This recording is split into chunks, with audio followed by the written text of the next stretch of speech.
What's up, you guys? I'm going to make a place of solitude, somewhere that's a real classic. Show that there is order in chaos, that something solid is in this natural world. Somehow and in some way, the most domestic looking thing is the wild. In wild ways. So the funny thing is the manners reign supreme in the place where everything's a stranger. Quite odd, doesn't it seem?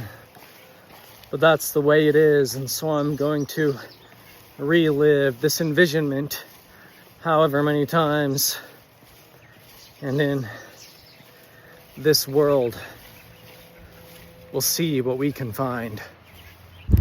Anyways, I was sort of thinking about what the next thing was that I wanted to do, and I kept coming back to this place where somehow it was small but big. You could see somewhere to go, somewhere you've been.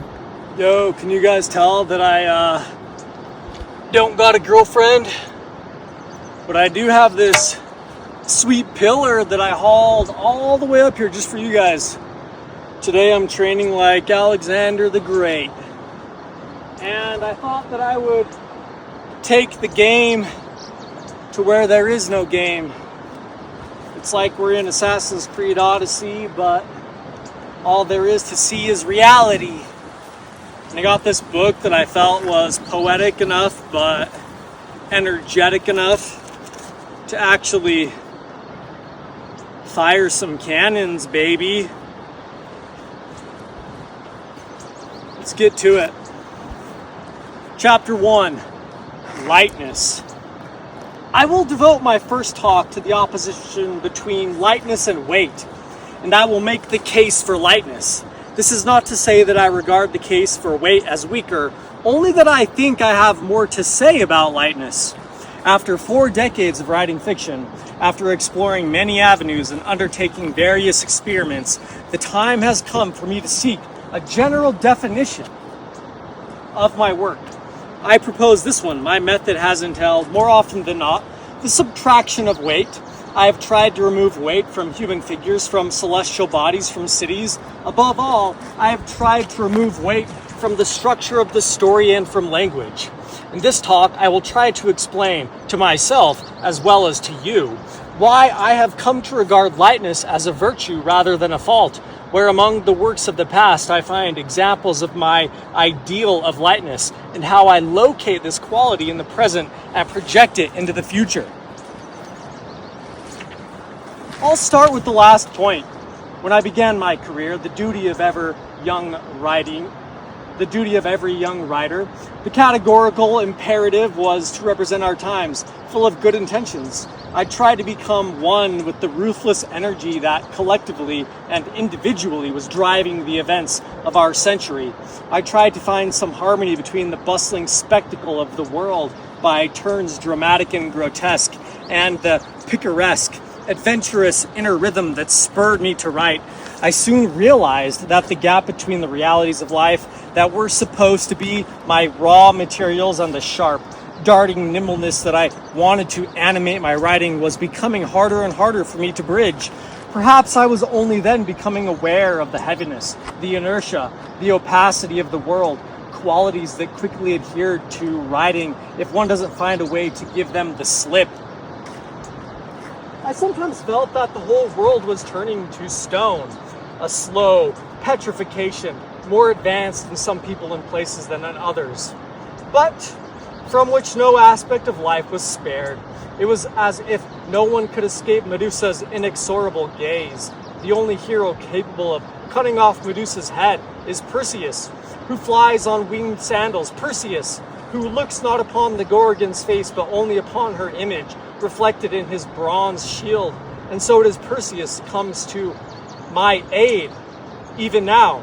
as I begin to feel caught in a grip of stone, as happens whenever I try to mix historical and the autobiographical, better to make my argument using images from mythology in order to cut off Medusa's head without being turned to stone. Perseus supports himself on the lightest of stuff, wind and clouds, and turns his gaze towards that which can be revealed to him only indirectly by an image caught in the mirror. I am immediately tempted to find in this myth an allegory of the relationship between the poet and the world, a lesson about how to write, but I know that every interpretation of myth impoverishes and suffocates it with myths. It's better not to rush things, better to let them settle in memory, pausing to consider their details, to ponder them without moving beyond the language of their images. The lesson we can draw from a myth lies within the literality of its story, not in what we add to it from without.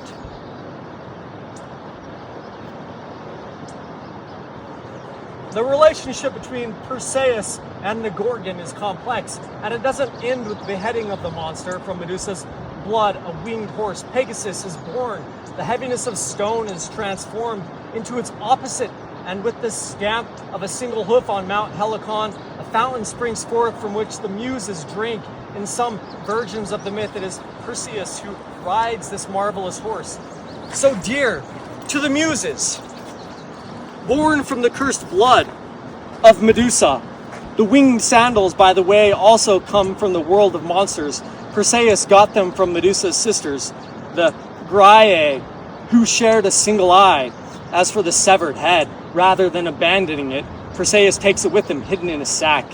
When in danger of defeat, he has only to show it to his enemies, lifting it by its mane of snakes, and in the hero's hand, the bloody prize becomes an invincible weapon, a weapon he uses only in dire need and only against those who deserve the punishment of being turned into statues of themselves.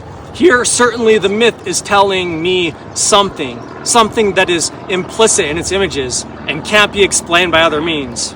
Perseus masters that terrible face by keeping it hidden, just as he had earlier defeated it by looking at its reflection. In each case, his power derives from refusing to look directly while not denying the reality of the world of monsters in which he must live, a reality he carries with him and bears as his personal burden.